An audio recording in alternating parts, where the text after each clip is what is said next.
ലോക ഭൂപടത്തിൽ വളരെ കൗതുകകരമായ ഒരു സ്ഥലം. മനുഷ്യന്റെ നിയന്ത്രണങ്ങൾക്ക് അപ്പുറമാണ് ഇവിടുത്തെ കാര്യങ്ങൾ.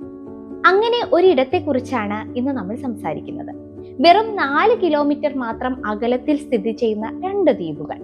എന്നാൽ ഈ 2 ദ്വീപുകൾക്കിടയിൽ 24 മണിക്കൂറിന്റെ സമയ വ്യത്യാസമുണ്ടെന്ന് പറഞ്ഞാൽ നിങ്ങൾക്ക് വിശ്വസിക്കാൻ കഴിയുമോ? അതെ, റഷ്യയ്ക്കും അമേരിക്കയ്ക്കും ഇടയിലുള്ള ഡയോമിഡ് ദ്വീപുകളെ കുറിച്ചാണ് ഇന്ന് പറഞ്ഞു വരുന്നത്. ബെറിങ് കടലിടുക്കിന് നടുവിലാണ് ഈ 2 ദ്വീപുകൾ സ്ഥിതി ചെയ്യുന്നത്.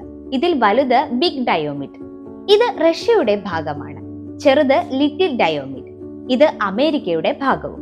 കേവലം 3.8 കിലോമീറ്റർ ദൂരം മാത്രമേ ഈ 2 ദ്വീപുകളും തമ്മിലുള്ളൂ. രസകരമായ കാര്യം, തെളിഞ്ഞ കാലാവസ്ഥയുള്ളപ്പോൾ ഒരു ദ്വീപിൽ നിന്ന് നോക്കിയാൽ മറ്റേ ദ്വീപ് വ്യക്തമായി കാണാൻ സാധിക്കും. ഈ ദ്വീപുകൾക്ക് ഇന്നലെയും നാളെയും എന്ന 2 വിളിപ്പേരുകൾ കൂടിയുണ്ട്. കാരണം ഈ 2 ദ്വീപുകൾക്കിടയിലാണ് അന്താരാഷ്ട്ര ദിനാങ്ക രേഖ, ഇന്റർനാഷണൽ ഡേറ്റ് ലൈൻ കടന്നു പോകുന്നത്.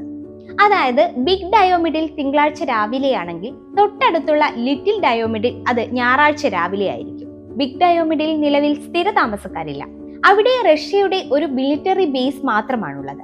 എന്നാൽ ലിറ്റിൽ ഡയോമിഡിൽ ഒരു ചെറിയ ഗ്രാമമുണ്ട്. ഏകദേശം 100ഓളം ഇൻയൂട്ട് വിഭാഗത്തിൽപ്പെട്ട ആളുകളാണ് ഇവിടെ താമസിക്കുന്നത്.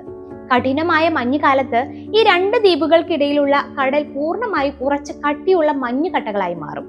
ഈ സമയത്ത് വേണമെങ്കിൽ നടന്ന് റഷ്യയിൽ നിന്ന് അമേരിക്കയിലേക്കും അമേരിക്കയിൽ നിന്ന് റഷ്യയിലേക്കും നടന്നു പോവാം. പക്ഷേ നിയമപരമായി അത് അനുവദനീയമല്ല. ശീതകാലത്ത് ഐസ് കർട്ടൻ എന്ന് വിളിക്കപ്പെട്ടിരുന്ന ഈ അതിർത്തി ഇന്നും ലോകത്തിലെ ഏറ്റവും വിചിത്രമായ ഇടങ്ങളിൽ ഒന്നാണ്. പ്രകൃതിയും മനുഷ്യരും നിർമ്മിച്ച സമയക്രമങ്ങൾ തമ്മിലുള്ള ഈ പോരാട്ടമാണ് ഡയോമിഡ് ദ്വീപുകളെ സവിശേഷമാക്കുന്നത്.